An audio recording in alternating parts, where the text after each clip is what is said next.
a conversation with Dr. Richard Gans, founder of the American Institute of Balance. That's our topic today on Ask the Hearing Doctors.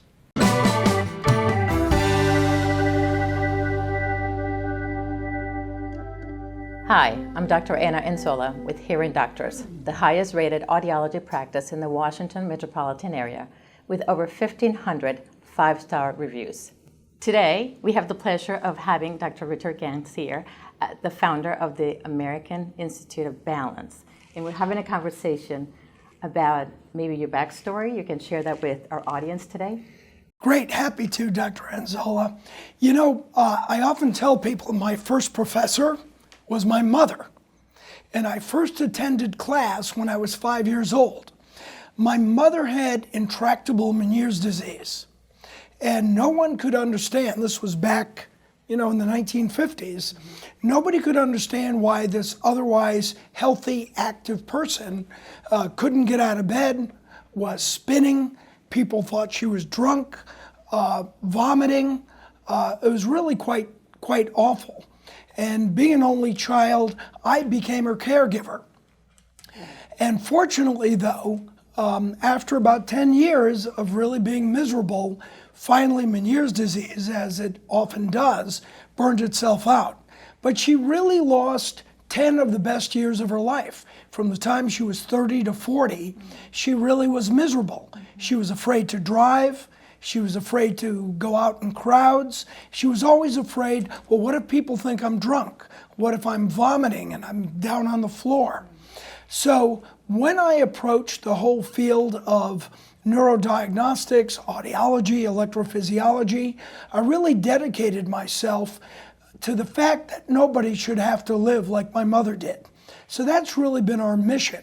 And we've been able to educate thousands of practitioners around the world as to the best science and best non-surgical management for people with dizziness and vertigo. So being that your mom had this disorder, how did you get into the science of comprehensive balance testing? Well, that's a great question.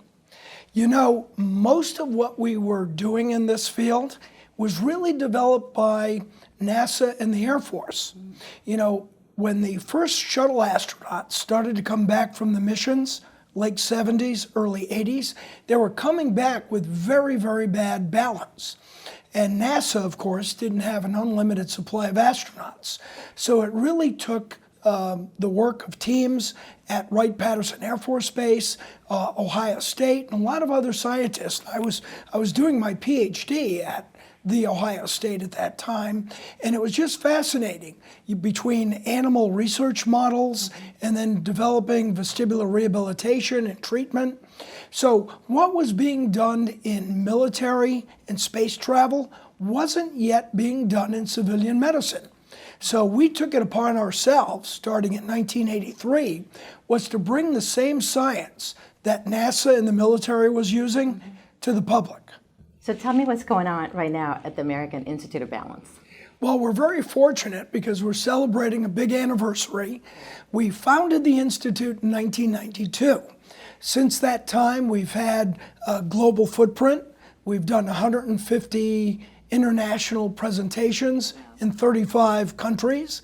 We've seen well over 160,000 patients, and we're operating clinics in 31 states, and we're so happy to have hearing doctors in Northern Virginia, the help you're going to bring to so many people in the Northern Virginia, Washington, D.C. area. So we're very, very thankful to have great partners like you.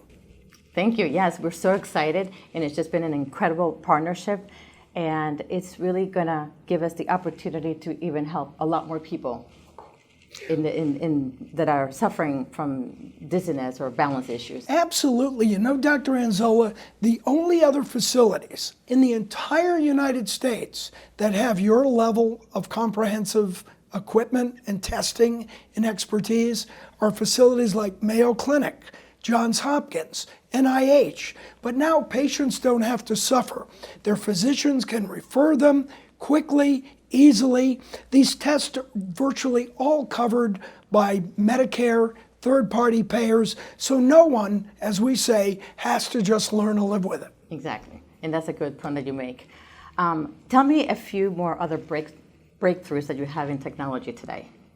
Well, the exciting thing is this. Up until a few years ago, we were limited to basically a 70-year-old test. So just imagine you're having heart pains and you go to see a world-class cardiologist and you say, "Oh, doctor, what tests are you going to do?" And she says, "Oh, I have a stethoscope." Right? You'd go, "What? What are you going to tell from a stethoscope?" Well, today we have rotary chair, we have vestibular evoked myogenic potentials, we have electrocochleography, we have amazing technology. No pins, no needles, no blood draws. We even do these tests on infants as young as 4 months of age. That's fantastic. We're so excited. Thank you so much for meeting with us today. Oh, thank you, Dr. Anzola. If you're in the Washington metropolitan area and you'd like to schedule an appointment with hearing doctors, click the link in the description or visit hearingdoctors.com.